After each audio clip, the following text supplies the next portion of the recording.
بسم اللہ الرحمن الرحیم۔ رب اغفر وارحم وانت خیر الراحمین۔ سامعین کرام، ہواؤں کا رخ تبدیل ہوتا جا رہا ہے۔ ایک طرف حکومت اور اپوزیشن مذاکرات کے ٹیبل پہ بیٹھ گئے، دوسری طرف برطانیہ، امریکہ اور یورپی یونین کا حکومت کو انگلی ہلانا وہ بھی ان کے لیے وبال جان بن گئی ہے۔ جبکہ تیسری جو اہم خبر ہے، 26 نومبر جو پی ٹی آئی پر امن احتجاج کے لیے ڈی چوک گئے تھے، وہاں ایک ٹولی بنائی اور اس پہ پھر رات کے اندھیرے میں کچھ ناسمجھ، کچھ عاصب اور کچھ عوام دشمن لوگوں نے جو فائرنگ کی۔ بدقسمتی سے مجھے یہ کہنا پڑ رہا ہے کہ انہی زخمیوں میں جو پی ٹی آئی کی لیس میں 12 بندے شہید کیے گئے تھے، 38 بندے زخمی تھے اور 120 سے زائد لوگ لاپتہ ہیں۔ آج ان نمبروں میں، شہادتوں کے نمبروں میں، ایک نمبر کا اور اضافہ ہو گیا۔ جی بالکل، بہت افسوس کے ساتھ بڑی دردناک اور افسوسناک خبر ہے کہ اٹک سے تعلق رکھنے والے ادریس جو زخمی 26 نومبر کے دھرنے میں ہوا تھا، آج پشاور میں زیر علاج تھا اور وہاں ذرائع بتا رہے کہ وہ چل بسا۔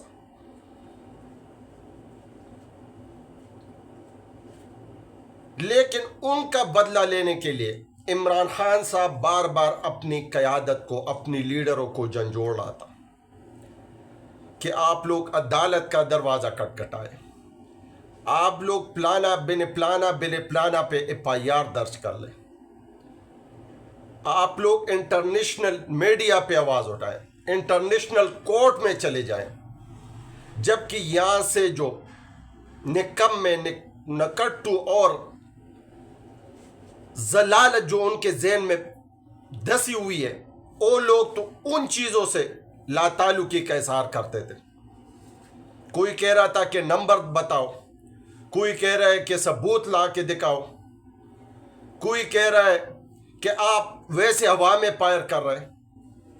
لیکن آج پھر وہ ماں جو اس دھرتی کے لیے رات کو اٹھ کے دعائیں کرتی تھی، وہ بہن جو ایک بھائی کا راستہ دیکھنے کے لیے بے قرار تھی، وہ بھائی جو اپنے بھائی کے ہونے پر اپنے کمر کو مضبوط سمجھتا تھا، اور آج اس باپ کا بھی آنکھوں کا تارا اور کمر اس کی جھک گئی جب اس کا بیٹا، نہتا بیٹا، صرف ایک منشور ایک آئین پہ چلنے کے لیے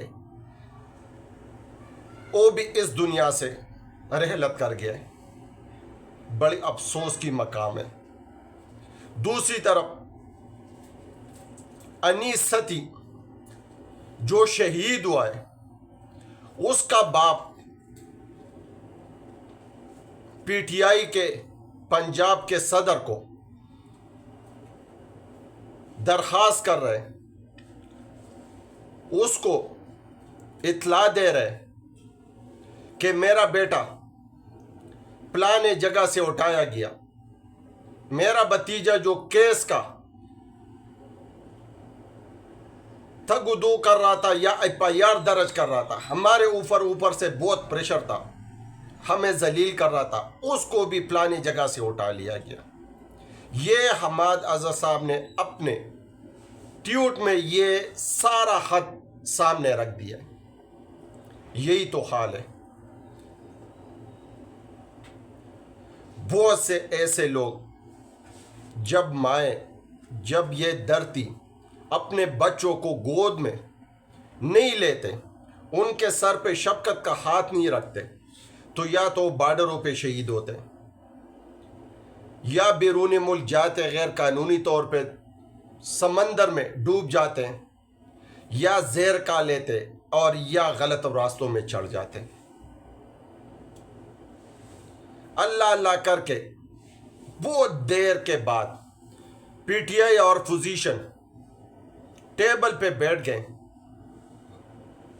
پی ٹی آئی کی طرف سے علامہ ناصر صاحب، اسد کیسر صاحب، رضوی صاحب اور بیرسٹر علی امین گنڈافور صاحب اپنی نجی مصروفیت کی بنا پہ وہ اس میٹنگ میں شامل نہیں ہوئے، جبکہ سلمان اکرم راجہ صاحب راستے میں تھے اور میٹنگ ہو گئی تھی. جبکہ دوسری طرف پی ڈی ایم جماعتوں کے سارے لوگ شامل تھے. ذرائع بتا رہے کہ پہلی راؤنڈ خوشگوار ماحول میں ہو گئی. پی ٹی آئی کی طرف سے اپنی مطالبات اپنے منٹس میٹنگ میں رکھ دیے اس نے. اب دیکھنا یہی ہے کہ کیا یہ کامیاب ہوں گے، کیا یہ میٹنگ معنی خیز ہوگی، یا ویسے حکومت ٹائم کیچ کرنے کے لیے میٹنگ یا ٹرک کے بتی لگانے والی بات ہے. جبکہ دوسری طرف سیشن کورٹ میں بیرسٹر علی گوہر اور لطیف کوسا صاحب کے سربراہی میں ایک پٹیشن داخل کی گئی تھی، ایک درخواست دی گئی تھی. استغاثہ بیرسٹر علی گوہر اور لطیف کوسا صاحب تھے. وزیر اعظم شہباز شریف صاحب کے اوپر، محسن نقوی صاحب کے اوپر، آئی جی اسلام آباد کے اوپر درخواست دی تھی کہ یہ 26 نومبر میں جو ہوا ہے یہ قصوروار ہے، یعنی ان پہ ایف آئی آر اور اس میں 302 میں نامزد کی جائے. لیکن آج بدقسمتی سے سیشن کورٹ نے اس کیس کو 2 جنوری تک ملتوی کر دی. وجہ یہی بتایا جا رہا ہے کہ جس نے درخواست دی تھی، جس نے عدالت سے انصاف لینا تھا، جو درد جس کو ملا تھا وہ مداوا، اور جو درد کا مداوا کرنے کے لیے عدالت پہنچا تھا، لیکن آج وہی بندہ بیرسٹر علی گوہر عدالت نہیں پہنچ پائے. اس سے 2 باتیں اخذ ہوتی ہیں. ایک تو یہ حکومت کو پھر جھنجھوڑ رہے، ان کو بتایا جا رہا ہے کہ اگر مذاکرات آئین اور قانون کے مطابق انصاف پر مبنی ہوئے تو ٹھیک ہے، ورنہ سیشن کورٹ کا جج کے پاس پھر یہ درخواست لگے گی اور پھر یہ لوگ اس میں نامینیٹ ہوں گے. لیکن بہت سے لوگ، بہت سے ذرائع یہ بتا رہے کہ یہ مذاکرات کامیاب نہیں ہوں گے. جبکہ اوورسیز کی طرف سے بھی 13 جنوری کو برطانیہ کے پارلیمنٹ میں جو وہاں کے پاکستانی لوگوں پہ جو ظلم زیادتی یا پاکستان میں ہوئے، پروف کے ساتھ وہ ان کو سنا جائے گا. یہ پریشر بھی ان کی طرف ہے. اب برطانیہ نے پنجاب حکومت کو کہا کہ آئی ایم ایف کی اگر شرائط پوری نہیں کی گئی تو ہم کچھ بھی نہیں کر پاتے، کچھ بھی نہیں کریں گے، کیونکہ پابندی تو جو بائیڈن کی حکومت نے لگائی ہمارے بیلسٹک میزائل پہ، اب تو ہمارے معیشت پہ، ہمارے ٹریڈ پہ پابندی کی وہ لوگ سوچ رہے، اللہ نہ کرے. ابھی تو ٹرمپ کا حکومت آیا ہی نہیں ہے، اور اس سے پہلے ان لوگوں کو رجیم چینج میں استعمال کر کے اور ٹیشو پیپر کی طرح دور پھینک دیا ان لوگوں کو. لیکن ان کی کیا مجال کہ یہ نہ کرے، کیونکہ ان کے ایسڈ اوپر ہے، ان کے ایسڈ ان یورپی ممالک میں، ان کے سارے اہل و عیال ادھر ہی زندگی گزار رہے ہیں. تاریخ گواہ ہے کہ جو بھی بیوروکریٹس، جو بھی ادارے کا چیف یا سربراہ جیسا ہی ریٹائر ہوتا ہے، اگلے دن وہ یورپ کی طرف پرواز کر لیتے ہیں. اب ان میں نہ کی مجال نہیں ہے. یہ توڑا عمران خان صاحب ہے کہ ایبسولوٹلی ناٹ کہیں گے، لیکن وقت ان لوگوں کو یہ پڑا ہوا ہے کہ رچرڈ گرینل جو ہے وہ بار بار عمران خان صاحب کا رہائی کا مطالبہ کر رہے ہیں، رہائی پہ ٹویٹ کر رہے ہیں، ان کو ان چیزوں کا سمجھ نہیں لگ رہی ہے کہ کرے تو کیا کرے، جبکہ بہت سے سیاسی مخرج سامنے آئے اور صرف یہ بات کر رہے کہ عمران خان صاحب کو کہ اپنا ٹویٹر پاکستان لے کے آئے۔ آج تو میٹنگ میں بھی